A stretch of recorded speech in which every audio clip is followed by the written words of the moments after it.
Приветствую тебя, инженер!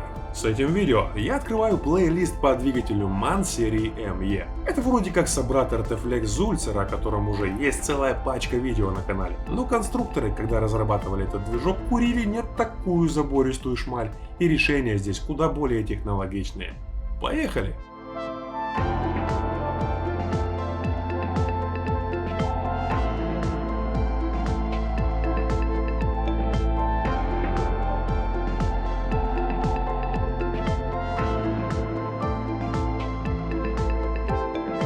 Во-первых, разберемся, с чем же мы имеем дело. Наш двигатель Doosan MAN дизель-турбо 11 G95ME C9.5. Это означает, что перед нами 11-цилиндровый движок с ультрадлинным ходом поршня, почти 3,5 метра, с электронным, то есть безраспредвальным управлением поколения 9.5.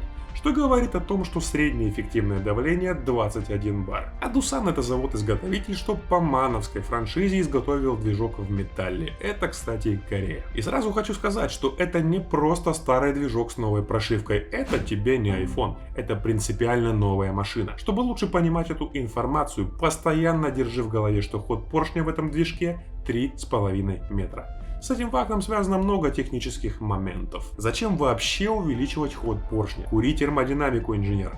Расширить пределы использования рабочего тела — это самый мощный инструмент повышения эффективности установки. Плюс к этому поднимается степень сжатия, либо можно получить небольшой люфт в тайминге регулирования давления сжатия с запаздыванием закрытия выпускного клапана. Для того, чтобы обеспечить такой режим работы, мановцы изобрели новый дизайн колец. Кольца имеют осевые пропилы, что нужны для более или менее равномерного распределения нагрузки на все кольца. Кольца классической конструкции просто не выдерживали и ломались. Гидравлическая станция, что заменила распределительный вал, приводится в движение цепью. Ну тут Боря от своего не отошел. Любят они цепи. Аксиально-поршневые насосы, количество которых варьируется в зависимости от размера двигателя, и являются источником масла высокого давления, что после используется в HCU. Hydraulic Cylinder Unit, как швейцарский нож. Все в одном. ТНВД здесь очень простой конструкции, толкатель которого, кстати, стал гидравлическим. Актуатор выпускного клапана, что выглядит еще проще.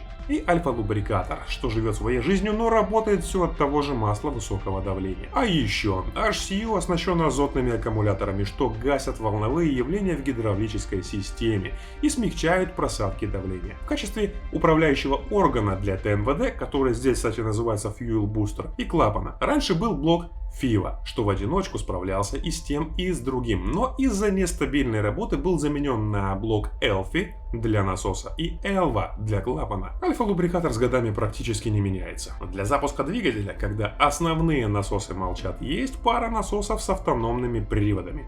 Они позволяют запустить движок, управлять впрыском топлива и газораспределением, когда основные насосы не работают. Все это чудо должно каким-то образом осознавать положение коленчатого вала, чтобы вообще работать. И для этого есть пара датчиков угла поворота коленвала. Shaft Encoders. Некоторые узлы двигателя оснащены датчиками типа 420.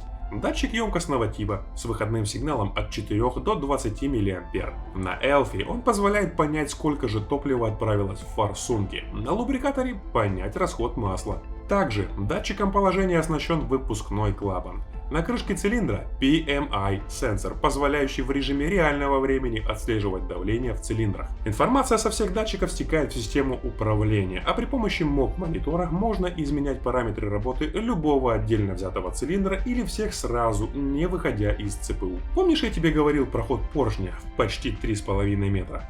Этот двигатель выше, чем обычно, и удерживать его в стойле уже сложнее. Боковые и верхние связи фрикционного типа, что предотвращают опрокидывание двигателя, тут заменены на гидравлические, активно стабилизирующие движок. И по ним видео уже давно висит на канале, если еще не смотрел, ссылка в описании. Но этого оказывается недостаточно. При выходе на режим работы 55 оборотов в минуту и выше, в работу включается компенсатор колебаний. Из себя он представляет бочку с двумя маятниками внутри. Маятники способны смещаться друг относительно друга на любой угол, а частота вращения варьируется. Таким образом, эта бочка способна генерировать колебания широкого спектра частоты и амплитуды. В системе автоматики остается лишь пустить их навстречу тем, что генерирует двигатель, и они друг друга погасит. Наддув. Этот двигатель оснащен двумя газотурбокомпрессорами повышенной эффективности. А для того, чтобы эти ребята не чихали и не помпажировали на серьезных нагрузках главного двигателя, есть клапан сброса выпускных газов, байпас турбин. Мановцы, кстати, поставили на это судно еще и свой утилизационный котел, отличительной особенностью которого является отсутствие циркуляционных насосов. Несмотря на это, этому котлу не грозит опрокидывание циркуляции из-за низких параметров работы. Кстати, инженер,